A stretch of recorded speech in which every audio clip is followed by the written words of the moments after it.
When the Super Soaker was first invented, it was an absolute game changer in my neighborhood. So now that I'm a dad and I know how to engineer, I decided to once again level up my water fighting capabilities with this. The Guinness World Record holding largest water gun ever at 7 feet long. As a follow-up, of course, to my world record largest Nerf gun. But she doesn't just look good, so I'm going to show you how we made it, how she stacks up against the original Super Soaker, and then we'll talk about the science behind how it works.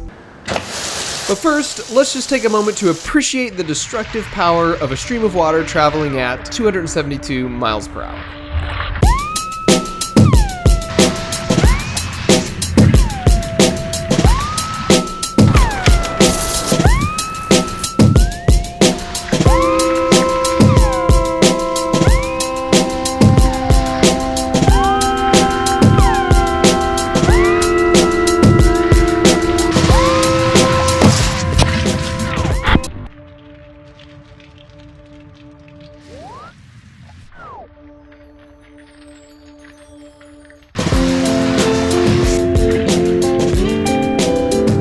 Watermelons are great, but I wanted to see how she would fare in a real water fight in addition to running some further tests. But before we get to those, let's talk about how we made it and how it works.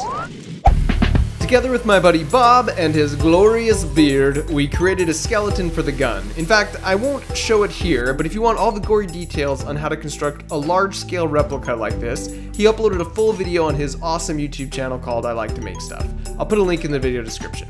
And in the end, after some EVA foam and a paint job, we ended up here. So let's take a look under the hood to see the design I arrived at with my buddy Ken. The first thing you should notice is that most of the mass is down here in the handle, not up here. And that's because having a low center of mass is really helpful for stability and maneuverability for something really large like this. All the components you see here are just a fancier version of all the components that make up this gun. It operates on the exact same principles. So let's start by talking about how this one works. And to do that, I figure we might as well ask the actual original inventor of the Super Soaker, one of my personal engineering heroes, Lonnie Johnson. Of course, one of my first questions to him was how he even came up with this idea. You see, I got the idea in 1982. I was at the Jet Propulsion Laboratory working on the Galileo project at the time. In fact, I was doing experiments in my home, in the bathroom, in the evenings. I wanted to develop a heat pump that would use water as a working fluid instead of Freon. I had made these nozzles, I had them hooked up to a sink, and as I shot this stream of water across the bathroom, and I saw how powerful it was and how satisfying it was, I thought, geez, a high pressure, high performance water gun would really be cool.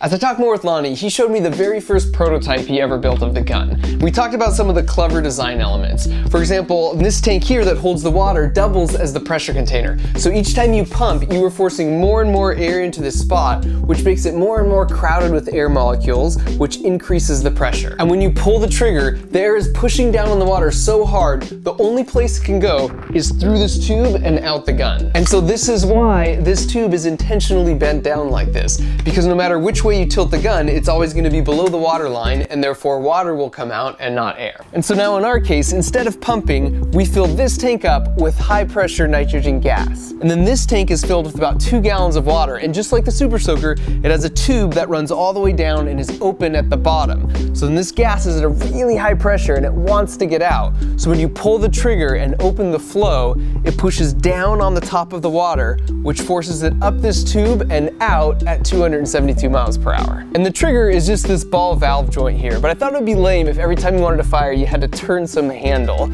So we have a pneumatic piston here that's also powered by the nitrogen, and then we have a solenoid that's connected to some AA batteries back there for power. And so when you push this button, it opens the ball valve and allows water to flow through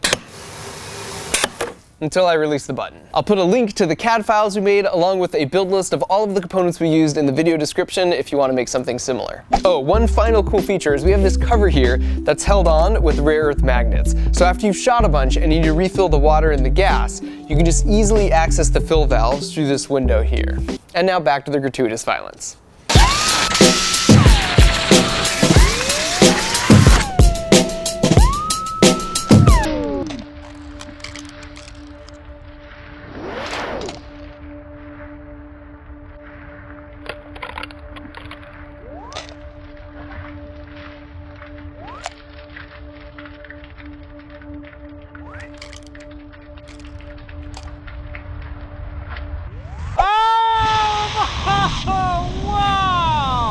It's a double rainbow all the way.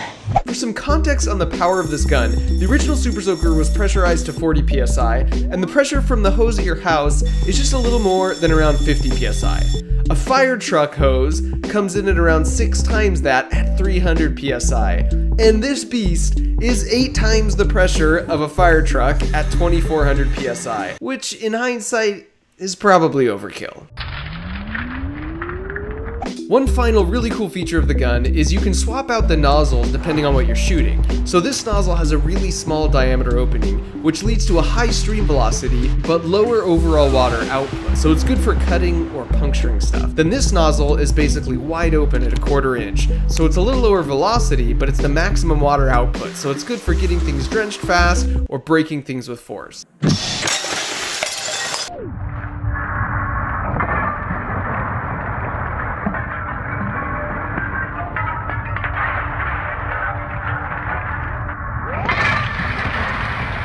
So now with the gun fully tested, I wanted to see how it would do in an actual water fight. So we got together for a party with some family friends, but to make things fair, we took turns picking guns.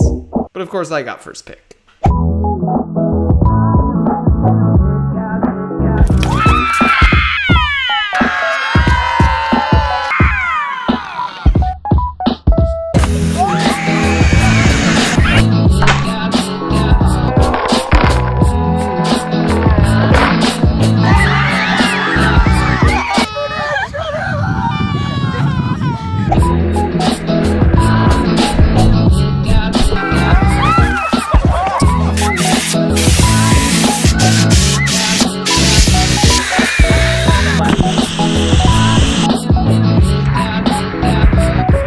So it worked awesome, and I completely destroyed them.